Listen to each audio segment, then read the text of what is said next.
the future, humans could shrink in size by a factor of 1,000. A cookie the size of the palm of your hand can satisfy a month's worth of food. Is this a good thing or a bad thing? World overpopulation has triggered frequent extreme weather events, with Antarctic glaciers melting faster, methane release intensifying, and the planet threatened with doom. A Norwegian doctor develops human shrinkage technology, which allows humans to shrink their bodies by 1,000 times and be only about 10 centimeters tall, with no side effects, and still be able to live and procreate normally. The technology is gradually spreading, and the population of Lilliputian countries is increasing.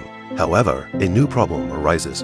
The shrunken people live like kings and do not need to work, leading to billions of dollars in reduced consumer spending in the world economy and causing discontent. Paul and his wife decide to downsize their bodies to reduce spending. However, before entering the operating room, the wife changes her mind. She can't let go of her current life and her family and friends, so she leaves. At this point, Paul has already received his anesthetic injection and is wheeled into the operating room, so he knows nothing about it.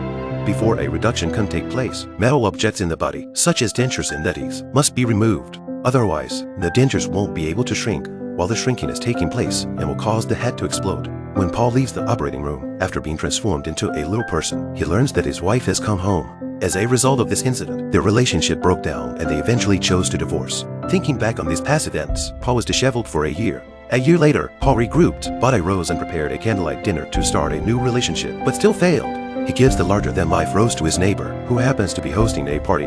To drown his sorrows, Paul gets drunk. When he wakes up the next day, Paul sees the face of a cleaner at the neighbor's house and finds something familiar. He was surprised to find out that the cleaner was the same villain who escaped from prison a year ago.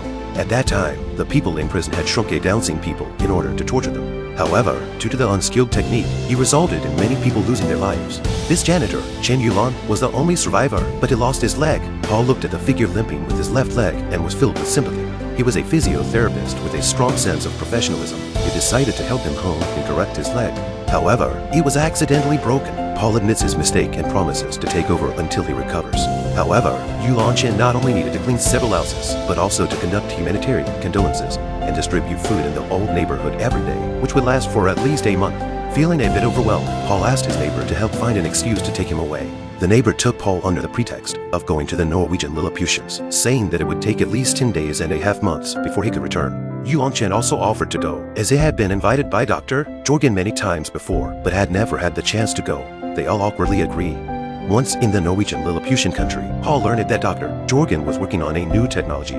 They had dug an out-of-this-world place underground, with the perfect water and power supply, and sunlight and heat technology that would allow people to live there for hundreds of years. As long as it was proven successful, humans could hide underground for shelter before the end of time. But once inside, they could not come out again. Hearing that they could contribute to the world and humanity, Paul, who had always felt that he was doing nothing and not living a meaningful life, was very excited. Paul joins the volunteers and spends some time with Magnolia Chen.